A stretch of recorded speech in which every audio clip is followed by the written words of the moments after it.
welcome to the number 23 edition of WWMS, our weekly Friday flex show, except now on a Tuesday, here on the Fairfield Woods YouTube channel. And today is an extra special episode because it is Halloween, so we'll hear from Arav about one of the world's most famous holidays. You'll also hear my interview with Fairfield University basketball players before the season tips off on Monday, and hear from some of our own students in 7th grade in a segment introducing our brand new show, Inside the Woods. But first, let's start off with our joke of the week. What do ghosts wear when their eyesight gets blurry? Spookticles. We hope you guys got some enjoyment out of that very funny Halloween joke. But yes, folks, today is Halloween. So here is Arav to break down the history of the holiday. What's up, dudes? I'm back again today for today's geopolitical segment talking about Halloween's history and origins. Well, Halloween dates back 2,000 years ago to the ancient Celtic celebration of Samhain, which was celebrated on November 1st. But it was believed on this day that the worlds of the living and the dead merged together to create ghosts and spirits. But you may be wondering, how did this holiday become Halloween? Well, in very, very extremely short, the Romans occupied the Celtic territories for, well, let's just say a minute. And a bunch of Roman holidays about death and religion merged together with Samhain. Then Pope Gregory III created a holiday to honor martyrs and saints, and it was called All Saints' Day. So All Saints' Day was November 1st, and they later renamed All Saints' Day to All Hallows' Day, making the day before November 1st All Hallows' Eve. Now that may sound familiar to you. Halloween. So, essentially, Halloween was super unpopular in the US until Irish immigrants came to the US to spread and also kind of distort the meaning of this holiday. Well, people originally wore creepy costumes and told very scary and pretty gruesome stories. But by the turn of the 20th century, people were encouraged to be less gruesome and more fun. And that brings us to where we are today, when holiday is totally Hallmark. And with that, thank you so much, dudes. Peace out, dudes! You can find more content from Arav on The Geopolitical, which is a podcast on all podcast platforms, or you could go to his website, thegeopolitical.net, where you could also access his Substack newsletter. In some other news, Apple is booming right now, with the iPhone 15 looking like a large success.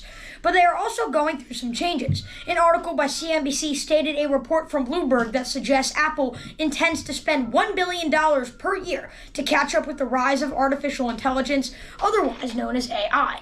They are doing this because competitor companies like Microsoft, Google, and others have already added or improved different AI features, more specifically Microsoft, who is now the owner of ChatGPT.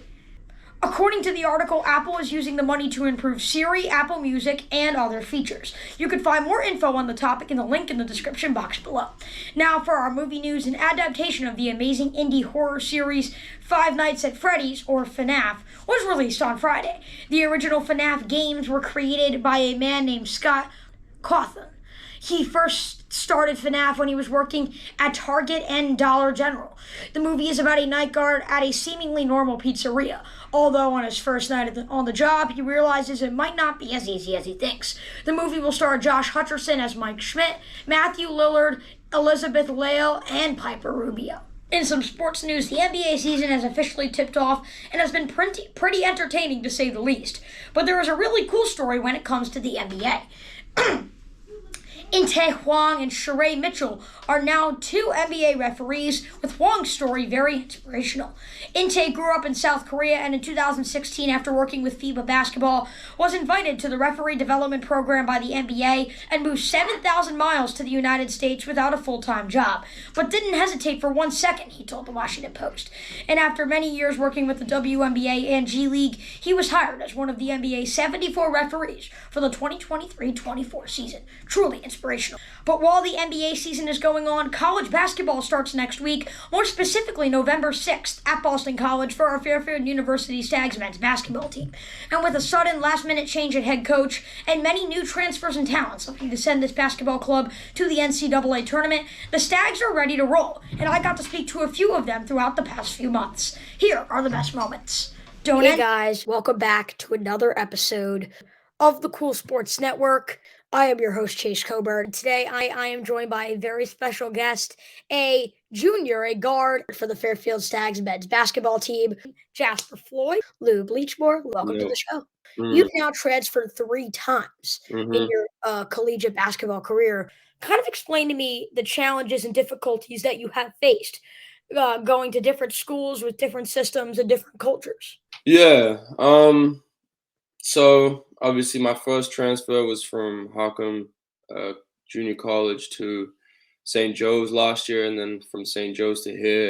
The environment is different, different culture, different people around.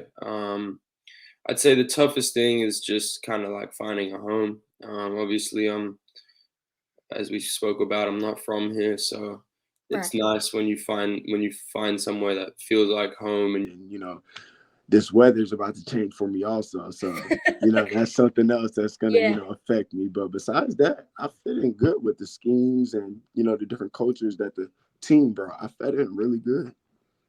What are you looking forward to most, or what are your goals for this coming season at Fairfield? For me personally, I'm looking forward to, just gelling with the guys First and foremost, to just be as successful as we can. and just trying to, do the right things and help each other to get better, even if that comes with losing. I know everybody may have certain awards or something. I think my number one thing is just trying to win the MAC. We gotta learn, and we gotta pick each other up, and we gotta stay together, and just try to do the right things at the right time to contribute to winning. And then for me, my personal goals, just showing my all around ability to do certain things to help a team win. I want to win Defensive Player of the Year, and then depending on my spot in the lineup, Sixth Man of the Year, all be on an All MAC team, also. Yeah. Yeah. And get up there and secure a spot in the national tournament. That would be the biggest plus, the biggest takeaway from this year. Last question here before we do wrap up the show. Obviously there are a ton of kids listening to this that would love to be like you, be a college basketball player, trying to live that dream, get into the NBA. If you had to give a piece of advice to the young basketball players or just young athletes in general that are listening to, try to get to the collegiate level and possibly the professional level, what would kind of be your pieces of advice to them? Ooh. I just continue to work and trust in the process. I would just say it's cliche, but just never give up. And something I heard was you can't get to the letter Z without going through A, B, C, D, E, F, G, all the way to Z. I remember when I was young, 13, 14, 15, and all I dreamed about was coming to the U.S. And I just never gave up.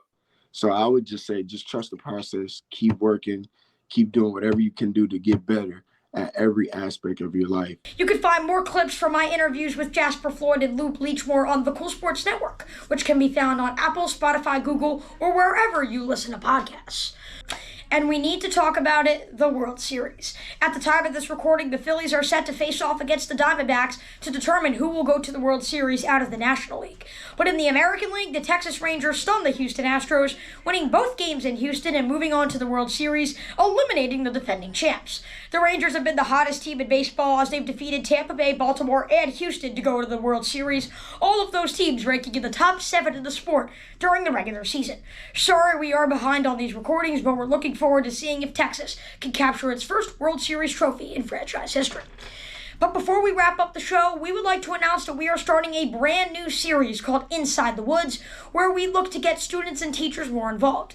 You'll see more behind-the-scenes coverage of our shows and other activities in the school, like the basketball team and the drama club, and overall just some cool, less formal content.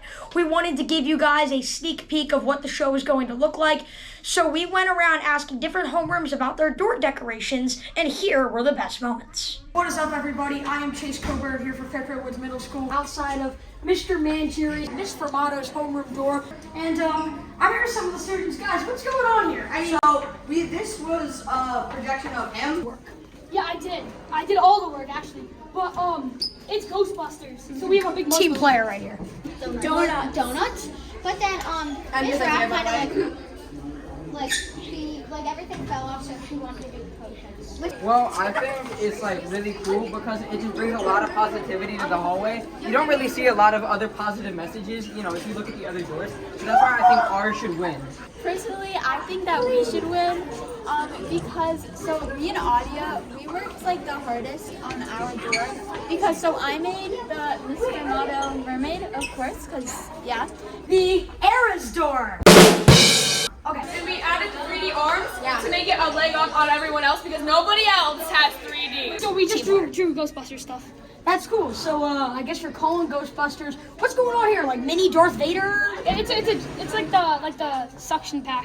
and me and Audia worked really hard on the facial features, like the eyelashes. If you look at them, and they're really mesmerizing, and like the hair is like gorgeous. What a word, mesmerizing. And This relationship's gonna last at least 2 months. What made you guys decide to put this monstrosity on the door? And they were seen in the Sono Mall in Norwalk yesterday, so they can come here. okay, let me So, help. Wow. I'm Aaron. So Interesting. we thought it'd be Yeah. good. You guys think it's kind of like Baby Show? It's like, have a good day. Do you think it is, Mr. Lego? I don't know. I mean, I don't think they're Not changing. even a little bit. Help me! We also tried to put up Daniel Jones.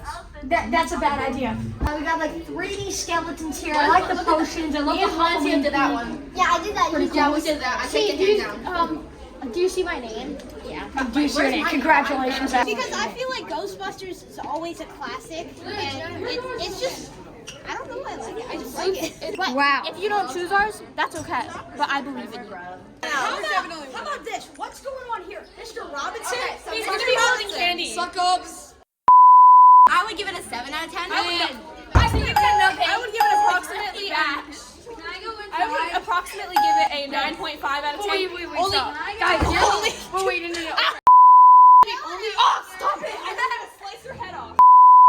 Why do you think this door should be ranked the -- door in the school? Because it's special. It's not like anyone else. It's unique. And it's me. And we had no help from and we had no help. It was all students. Yeah, it was all students. Well, maybe that's part of the issue. I'd give it a 1 out of 10. So congratulations. Wow. If you don't choose ours, at least we deserve to be the most unique one. All right, a lot of confidence. All right, guys, real quick before we wrap up, why should your door be ranked the best? It should have. All right, guys, I like the Halloween theme. Okay. I'll give it an 8.5. That's gonna do it. I would give this a 10 out of 10. 6.5 out of 10. So like it. I will give it a 7.5 out of 10. That's the second best today. Congratulations. You know what? I like it. I'm gonna give you guys an 8.5. Tying this college for the best so far. That's it. Thanks so much to Mr. Sorbello, Mrs. Schlegel, Mrs. Collins, Miss Atwood, and Mr. Mangieri for letting us record their homerooms, and thanks to all the students who participated. If you guys have any tips on how you want this show to go, please be sure to let us know. This is your guys' show as much as it is ours. For our soccer news, Lionel Messi finished his MLS season with 11 goals in 14 matches with Inter Miami. The team went 8-2-4 in those games, 7 of which were on the team's run to its first ever trophy, the League's Cup. Messi played in one U.S. Open semifinal, but a hamstring injury derailed his season and pretty much ended Inter Miami's chances of making the postseason. That will do it here for a very busy and action-packed episode of WWMS. Thank you guys so much for watching, and happy Halloween. Shout out to YouTube channels Mr. TC, Mr. Latte, Chase's Sports News, and Sports for Kids, alongside Noah Weiner and Arav Kapoor. Signing off here for Fairfield Woods Middle School, I am Chase Coburn, and we'll see you again on Friday. I am Chase Coburn here for Fairfield Woods Middle School. I'm going to be talking about cut, redo. What is good, guy? What is up, guys? I am Chase Coburn here for Fairfield Woods Middle School, and I am. Oh my God! What just happened? For our soccer news, hold on. Okay, it is. Can someone give me a 3, 2, 1? It's a tradition. The team went 4-2-8 in those games. You are wrong. They went 8-2-4, my guy. What is that? You just said 4-2-8. I did? You read it the opposite way. My bad. And with a sudden last-minute change at head coach. What just happened? The thing keeps doing something. It keeps skipping. Is someone typing right now? No, because I'm deleting paragraphs. You're deleting paragraphs. Listen to yourself.